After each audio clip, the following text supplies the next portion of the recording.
اللهم إني أعوذ بك أن أشرك بك وأنا أعلم وأستغفرك لما لا أعلم.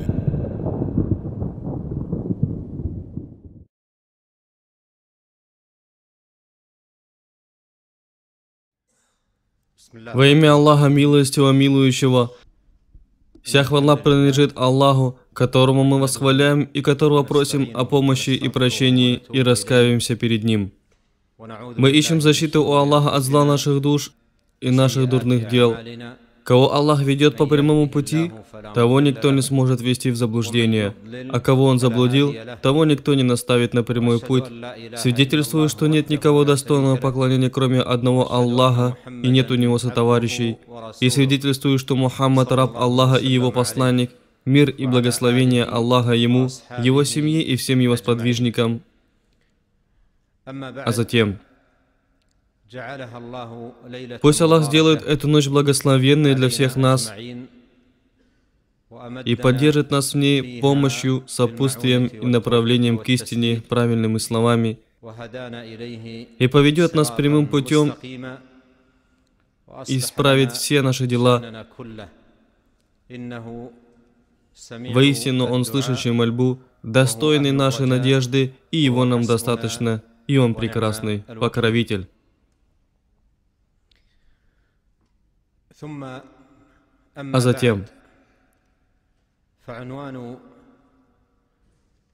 тема этой лекции — особенности единобожия.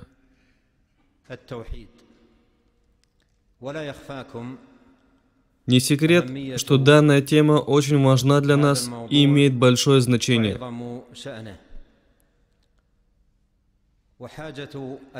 Наш слух и наша душа постоянно нуждаются в том, чтобы повторять эту тему снова и снова.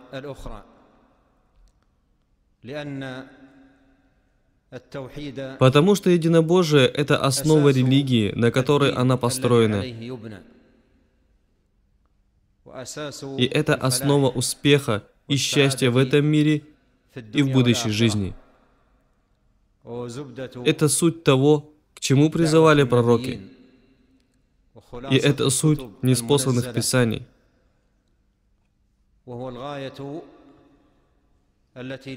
И цель, ради которой Аллах благословен, Он и возвышен, создал творение.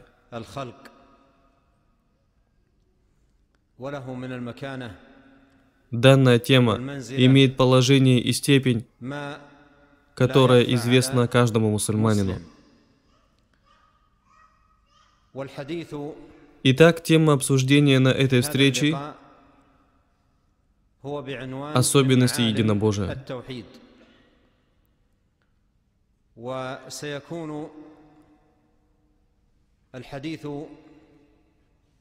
Обсуждение этой темы будет вращаться вокруг 6 особенностей единобожия. И, возможно, по воле Аллаха, в них собраны наиболее важные моменты, которые необходимо знать в этой благородной и великой теме. Мы просим Аллаха Азза ва Джаль благословить, помочь и направить нас. Воистину Он, Табарака ва Тааля, всеслышащий, близкий и отвечающий на мольбы.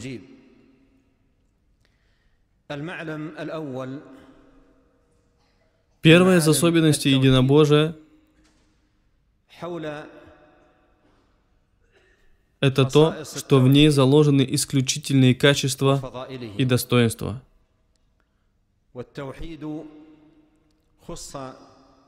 Единобожие выделяется великими качествами и отличается благородными достоинствами, которых очень много. И это касается каждого важного дела,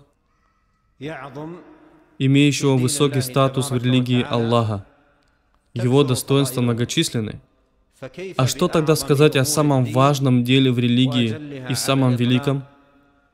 О единобожии Господа миров, велик Он и возвышен.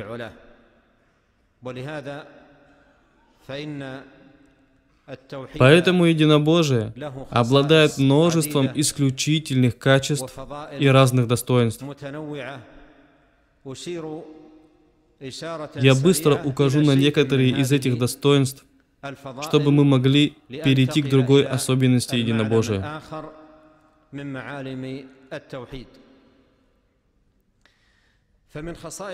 Одной из исключительных особенностей единобожия и доказательством его величия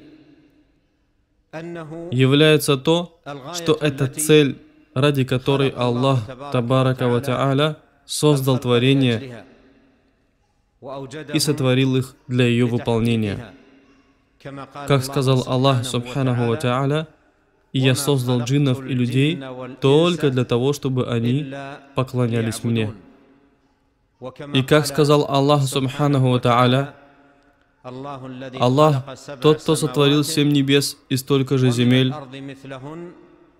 повеление не сходит между ними, чтобы вы знали, что Аллах способен на всякую вещь, и что Аллах объемлет знанием всякую вещь. Первый аят является доказательством того, что ат-таухиду ля-амали, единобожие действие, является целью сотворения созданий. Второй аят является доказательством того, что ат-таухиду ля-альми, единобожие знание, также является целью сотворения созданий. Единобожие с этими двумя видами, знание и действие, это то, ради чего Аллах Табарака ва Та'аля создал творение. И этого достаточно, как указание на величие единобожия, его высокое положение и высоту его степени. Также одной из исключительных особенностей единобожия является то, что это суть священных писаний и суть того, к чему призывали посланники.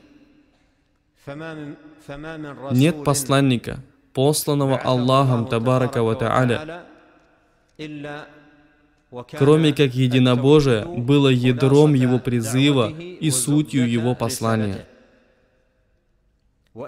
И первое, с чем каждый посланник обращался к своему народу, было: «Поклоняйтесь Аллаху, ибо нет у вас другого Бога, кроме Него».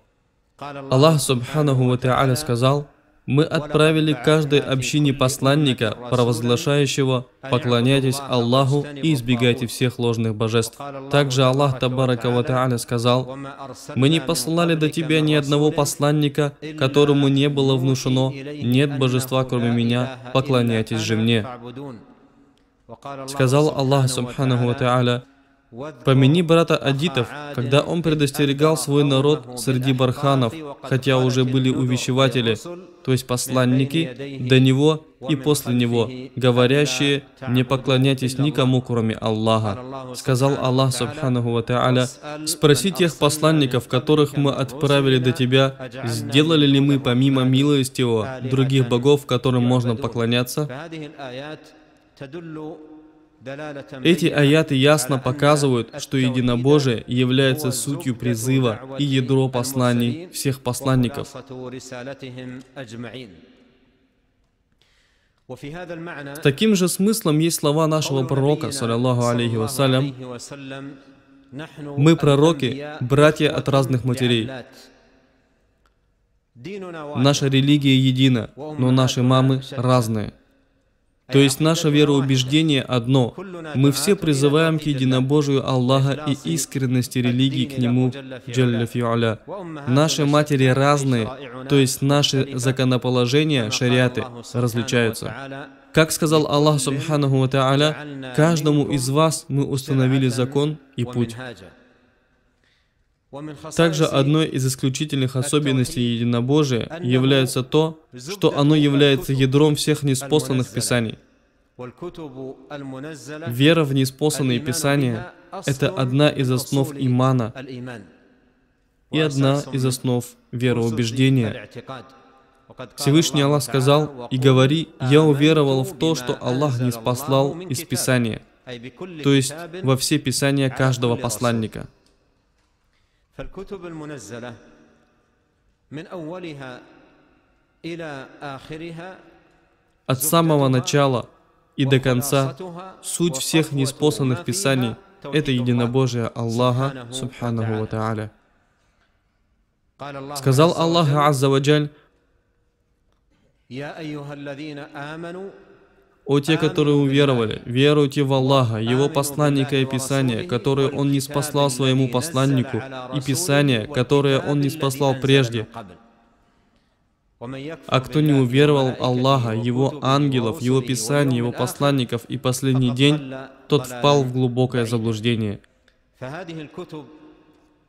И суть этих книг, которые имеют такой статус и положение, это призыв к единобожию Аллаха, Субханаху ва Тааля, и искренность религии к Нему. Аллах Азза ва Джалля сказал: «Веление Аллаха придет, и не пытайтесь это ускорить. Преславен Он, и превыше того, что они приобщают в сотоварищи. Он не спосылает ангелов с духом, то есть с откровением. Он не спосылает ангелов с духом по своему велению, кому пожелает, то есть благородным посланникам, кому пожелает из своих рабов. Почему? Предостерегайте тем, что нет божества, кроме меня, бойтесь же меня». Самая суть того, что есть во всех священных писаниях, ниспосланных Аллахом,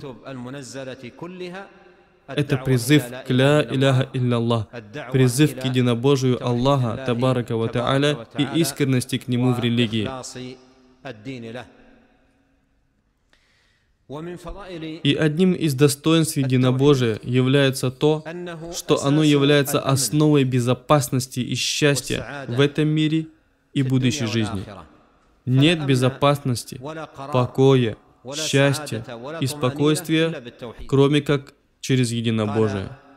Сказал Аллах Табарака ва Тааля: «Те, которые уверовали и не смешали свою веру с несправедливостью, то есть не смешали свое единобожие с многобожием, те, которые уверовали и не смешали свою веру с несправедливостью, они пребывают в безопасности, и они следуют прямым путем». Также сказал Аллах Азза ва Джаль: «Аллах обещал тем из вас, которые уверовали и совершали праведные деяния, что Он непременно сделает их наместниками на земле, подобно тому, как Он сделал наместниками тех, кто был до них. Он непременно одарит их возможностью исповедовать их религию, которую Он одобрил для них, и Он непременно сменит их страх на безопасность. Почему? Они поклоняются Мне, не приобщая ко Мне ничего в сотоварищи». Это показывает, что единобожие является фундаментом безопасности и фундаментом счастья в этом мире и в будущей жизни. Исключительные особенности единобожия и его достоинства многочисленны и разнообразны. И то, что я упомянул, будет достаточно, чтобы мы могли перейти ко второй особенности единобожия, которой является определение единобожия, таухид и его суть. Что это за единобожие, которое имеет такой высокий статус и такое положение? Таухид от глагольное слово от глагола ваххада юваххиду таухидан. Это основа, указывающая на уединение. Таухид, единобожие Аллаха Азза ва Джаль, это вера в единственность Аллаха, в Его господстве, в Его божественности и в Его именах и атрибутах и проявлении искренней религии к Нему одному, Табарака ва Тааля. Итак, таухид Аллаха — это делать единственным Аллаха Джалля ва Аля в признании того, что Он Господь миров и Создатель всех творений, управитель в этой вселенной, отдает и удерживает, понижает и возвышает, сужает и расширяет, оживляет и умерщвляет, возвеличивает и унижает и другое. А также верит в единство Его имен и атрибутов. Как сказал Аллах Субхана: «У Аллаха самые прекрасные имена, посему взывайте к Нему посредством их». Следовательно, нужно делать Его единственным в прекрасных именах и высоких атрибутах и верить во все, что пришло в Его книге и сунне Его пророка, саллаллаху алейхи вассаляма, из имен и атрибутов. Такой верой в которой отсутствует искажение смыслов тахриф, отрицание смыслов та'тиль, а также не придавая образа такйиф и не уподобляя тамфиль, а также принимать тексты, содержащие атрибуты так, как они пришли, и подтверждать их так, как они переданы. А также верить в то, что Аллах Субханаху ва Та'аля, Он тот, кто действительно заслуживает поклонения, и больше никто не заслуживает поклонения, кроме Него, и делать Его единственным, Табарака ва Та'аля, в поклонении, и быть искренним в религии к Нему, это и есть смысл «Ля иляха илля-Аллах», и это является словами единобожия. Нет единобожия без «Ля иляха илля-Аллах». А «Ля иляха илля-Аллах», которое является словами единобожия, основано на отрицании и утверждении. Отрицании всякого поклонения кому-либо, кроме Аллаха, и утверждение всех видов поклонения только одному Аллаху Табарака ва Та'аля, будучи искренним перед Ним в религии, поклоняясь только Ему одному и отрекаясь от многобожия и избавляясь от него.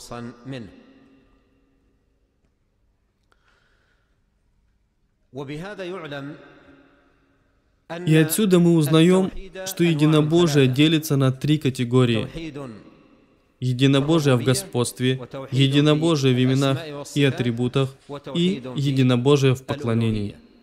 У каждой из этих трех категорий есть противоположность, по причине которой нарушается единобожие. Объяснение этого будет позже в другой особенности единобожия.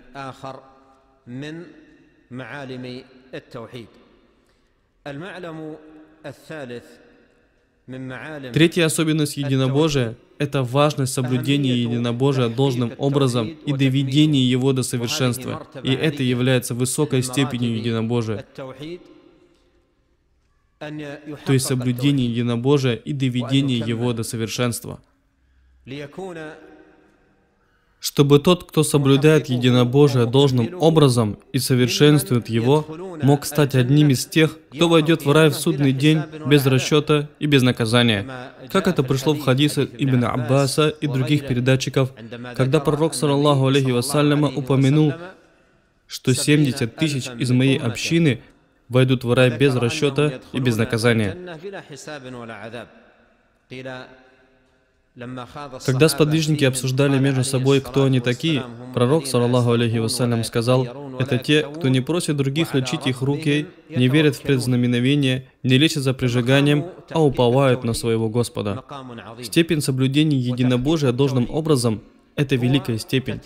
Соблюдение единобожия должным образом – это его исполнение и доведение до совершенства, а также очищение от нечистот многобожия, нововведений и грехов. Ученые назвали эти три вещи препятствиями, потому что они мешают идущему по пути и замедляют его. Поэтому для того, чтобы быть тем, кто соблюдает единобожие должным образом, необходимо перешагнуть эти препятствия и преодолеть их, чтобы сделать полноценным свое единобожие и свою веру, и быть среди тех, кто войдет в рай без расчета и без наказания. Тот, кто соблюдает единобожие должным образом, бывает двух уровней. Первый уровень – это те, кто соблюдали единобожие путем выполнения обязательств и оставления запретов, то есть соблюдали свое единобожие должным образом, выполняя то, что обязал их Аллах, и оставляя то, что запретил им Аллах. Людей этого уровня называют умеренными, аль-муктасидун. И их также называют людьми правой стороны, асхабуль ямин, как это упоминается в текстах Корана и Сунны.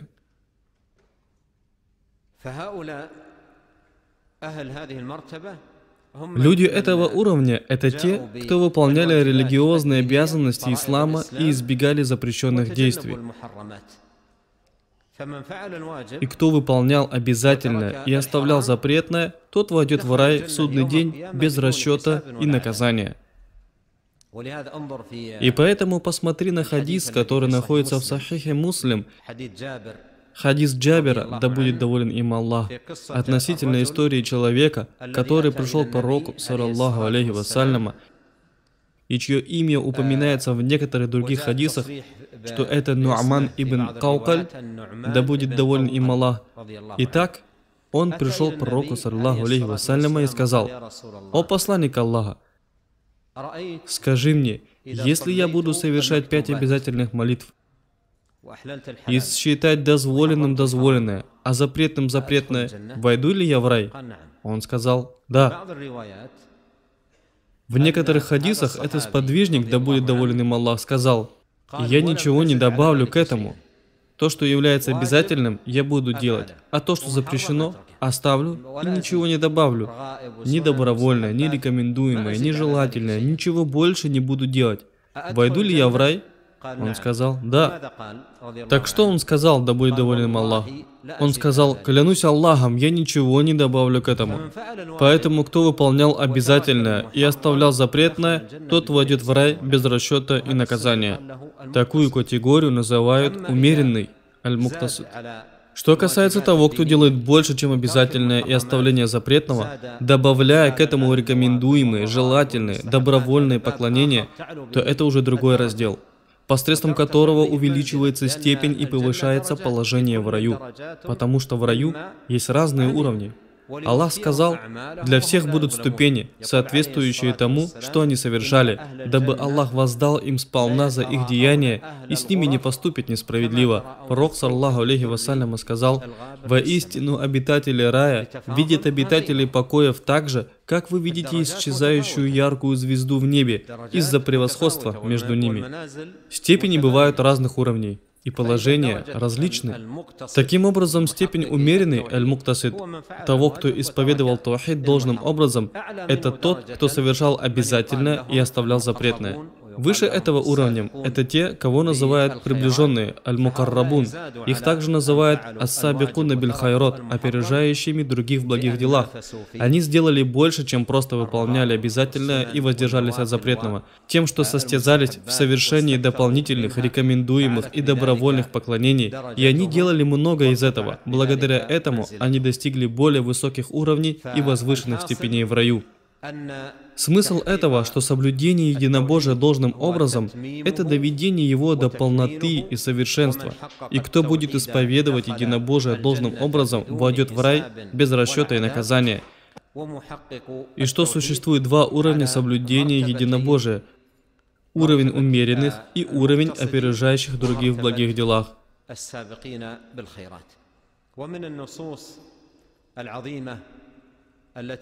И среди великих текстов, в которых упоминаются вместе 2 этих уровня соблюдения единобожия, является знаменитый хадис, известный учеными как хадис аль-Вали, приближенный. И он также известен как хадис аулия, приближенные. Некоторые ученые назвали его так, и среди них шейх аль-Ислам ибн Таймия, рахимахуллаху та'аля. Этот хадис, который содержится в Сахих аль-Бухари, Аллах табарака ва та'аля сказал: «Кто проявляет враждебность к моему вали, приближенному, я объявил ему войну». Как будто сказано, кто такие аулия, приближенные? Он сказал: «Кто проявляет враждебность к моему вали, приближенному, я объявил ему войну». Как будто сказано, кто такие аулия, приближенные? Сказал Всевышний Аллах: «И мой раб не приближается ко мне ни с чем более любимым для меня, чем то, что я вменил ему в обязанность». Это уровень. Какой это уровень? Умеренный. «И мой раб не приближается ко мне ни с чем более любимым для меня, чем то, что я вменил ему в обязанность». Таким образом, тот, кто выполняет обязательные предписания и воздерживается от запретного, является одним из приближенных Аллаха. Оставь небылицы суфистов, их тарикаты и заблуждения, которые они утверждают, помогут вам достичь уровня вали. Скорее, это обман, шарлатанство и прочее. Кто оберегал обязательства ислама и оставлял запретное, является одним из приближенных Аллаха, одним из аулия Аллаха. «И мой раб не приближается ко мне ни с чем более любимым для меня, чем то, что я вменил ему в обязанность». Есть еще вали, который находится на более высокой степени и более высоком положении, чем этот. Кто он? Он сказал: «И мой раб продолжает приближаться ко мне, совершая дополнительные поклонения навафиль, пока я не полюблю его. Когда же я полюблю его, то стану его слухом, посредством которого он будет слышать, и его зрением, посредством которого он будет видеть, и его рукой, которой он будет хватать, и его ногой, с помощью которой он будет ходить. И если он попросит меня о чем-нибудь, я обязательно дарую ему это. А если обратиться ко мне за защитой, я обязательно защищу его». Этот хадис показывает, что угодники Аллаха, те, которые войдут в рай без расчета и наказания, бывают двух уровней. Уровень совершения обязательного и оставления запретного. И уровень состязания в дополнительном, рекомендуемом и желательном, после оберегания обязательных религиозных предписаний. Перейдем к следующей особенности единобожия. Это указание на те вещи, которые аннулируют единобожие и делают его несовершенным. У единобожия существуют аннулирующие факторы и вещи, которые уменьшают его. Аннулирующие и уменьшающие его факторы также называют вещами, портящие единобожие. Есть два типа вещей, которые портят единобожие. Тип, который портит его основу, и это называется аннулирующим фактором единобожия. Другой тип, который портит его обязательное совершенство, и это то, что делает его несовершенным. Итак, у единобожия есть аннулирующие и уменьшающие его факторы.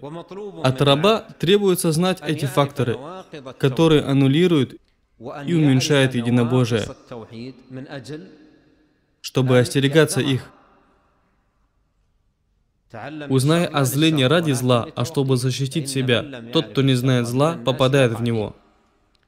Таким образом, человек узнает об этом, чтобы остерегаться их и не впасть в них. В связи с этим Хузайфа ибн Аль-Яман, рады Аллаху анху, сказал: «Сподвижники и посланники Аллаха, саллаллаху алейхи вассалям, обычно спрашивали его о благе, но я спрашивал его о зле, опасаясь, что оно застанет меня. И поэтому ты находишь источники, где ученые написали о многобожии, нововведениях, больших грехах и написали отдельные книги на эти темы, чтобы они были известными, и чтобы с помощью них могли остерегаться и оберегать себя, и чтобы раб Аллаха сторонился их. В связи с этим было сказано: как может остерегаться тот, кто не знает, от чего остерегаться? Например, тот, кто не знает, что такое многобожие, или не знает аннулирующие и уменьшающие единобожие факторы. Как можно остерегаться этих вещей, если не знать, что это такое? Есть три главные вещи, которые полностью нарушают единобожие. Большое неверие, аль-куфруль акбар, большое многобожие, аш-ширкуль акбар, и большое лицемерие, ан-нифакуль акбар. Всевышний Аллах сказал: «А кто отрицает веру, то тщетными станут того деяния, а в последней жизни он окажется среди потерпевших убыток». Всевышний Аллах также сказал: «Тебе и твоим предшественникам уже было внушено, если ты станешь приобщаться товарищей, то непременно станут тщетными твои деяния, и ты непременно окажешься одним из потерпевших убыток. Поклоняйся же одному Аллаху и будь в числе благодарных». Всевышний Аллах также сказал: «Воистину лицемеры окажутся на нижайшей ступени огня».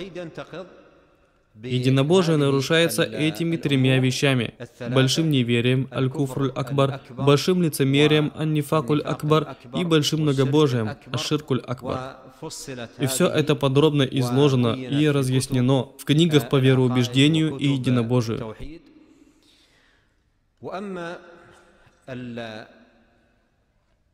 Что касается вещей, которые делают неполноценным единобожие, то это вещи, которые делают недостаточным обязательное полное единобожие, но не разрушают его основы.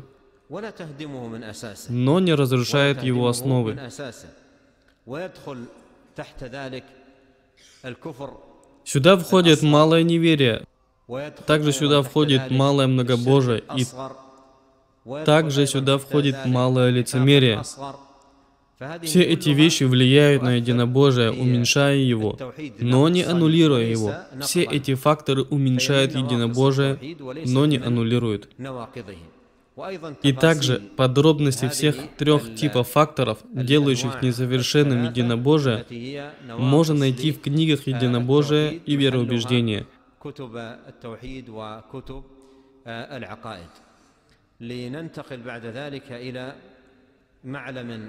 Давайте перейдем к пятой особенности единобожия, а это источник и место приобретения единобожия, и это очень важно. У единобожия есть один источник, и которым он отличается, а это то, что оно является откровением, ниспосланное Господа миров. Всевышний сказал: «Воистину это ниспослание от Господа миров. Верный дух, Джибриль, сошел с ним на твое сердце, чтобы ты стал одним из тех, кто предостерегает. Оно ниспослано на ясном арабском языке». Единобожие — это откровение, ниспосланное Господом миров, Создателем творений. Таухид — это религия Аллаха, которой Он доволен для своих рабов, для которой Он создал их, и Он недоволен другой религией, кроме нее. Всевышний Аллах сказал: «От того, кто ищет иную религию помимо ислама, это никогда не будет принято, и в последней жизни он окажется среди потерпевших убыток». Аллах сказал: «Воистину религия у Аллаха является ислам».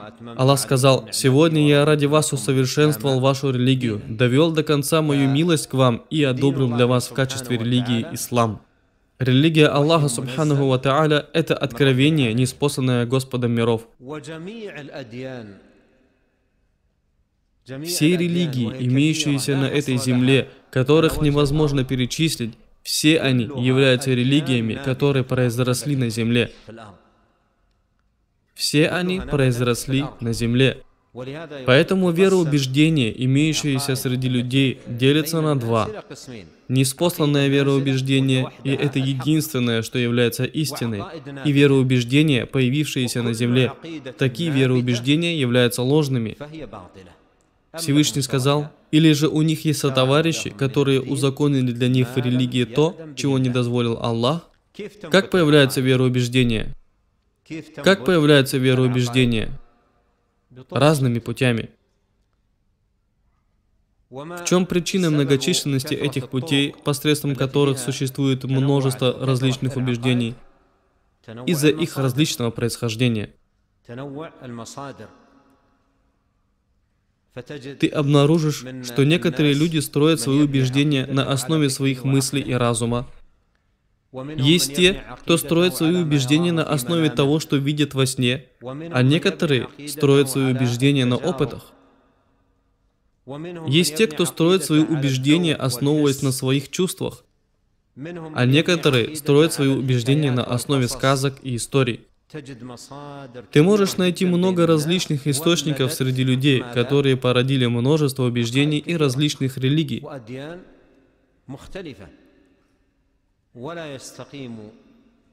И никакая религия и вероубеждения не могут быть прямыми и правильными, за исключением религии, ниспосланной через откровение от Господа миров. Следовательно, в методологии опровержения пророками ложных вероубеждений среди людей ты находишь, что они требуют от них привести доказательства на то, что Аллах узаконил это, и на это снизошло откровение от Аллаха, потому что религия исходит от Аллаха. Что касается людей, то они созданы для религии, и их единственная религия — это то, чем доволен Аллах. Поэтому пророки просили людей с их различными вероубеждениями привести доказательства.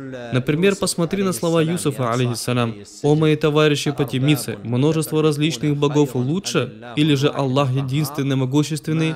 Помимо Него вы поклоняетесь лишь именам, которые придумали вы и ваши отцы. Аллах не ниспосылал о них никакого доказательства. Решение принимает только Аллах. Он повелел, чтобы вы не поклонялись никому, кроме Него. Это и есть правая вера, но большая часть людей не знает этого». В суре Ан-Наджм Аллах сказал: «Не видели ли вы Аллат и Аль-Уззу, и еще третью, Манат? Неужели у вас потомки мужского пола, а у него потомки женского пола? Это было несправедливым распределением, то есть преступным, ложным. Это было несправедливым распределением. Они всего лишь имена, которыми нарекли их вы и ваши отцы, относительно которых Аллах не ниспосылал никакого доказательства, относительно которых Аллах не ниспосылал никакого доказательства. Этого достаточно, чтобы опровергнуть все вероубеждения, появившиеся на земле, потому что верное и истинное вероубеждение было ниспослано Аллахом, субханаху ва тааля. Источник таухида – откровение. Поэтому единобожники относительно своих убеждений говорят: мы верим в то-то и то-то, потому что Всевышний Аллах сказал так-то, и потому что посланник Аллаха, саллаллаху алейхи вассаляма, сказал так-то. Вероубеждение заканчивается на этом определении: сказал Аллах и сказал его посланник, саллаллаху алейхи вассалям. Однако из-за пренебрежительного отношения многих людей к откровению и задействованию ими различных источников привело к различным вероучениям, разным идеологиям и многим религиям. Перейдем после этого к шестой особенности таухида, и она будет последней, где речь пойдет о пользе единобожия и его плодах. Пользам единобожия нет предела, и его плоды неисчислимы. Мы можем сформулировать по части этого всеобъемлющий принцип, что каждое благо, милость, достоинство, честь, полнота и счастье в этом мире и в будущей жизни является результатом единобожия, его великие последствия и благословенные плоды. Все блага этого мира и будущей жизни, все они являются плодами, которые дает единобожие. И также можно сказать и об обратном: пагубные последствия и позорный исход являются результатом противоположности единобожия, его потери, пренебрежения им и невнимания к нему. Таким образом, плоды единобожия многочисленны и неизмеримы. Нет этому предела и исчисления. И я, наверное, завершу это краткое изложение, прося щедрого Аллаха, Господа Великого Трона, чтобы Он дал нам пользу из того, что мы узнали, и увеличил наши знания, и исправил все наши дела, и не вверял нас самим себе даже на мгновение ока.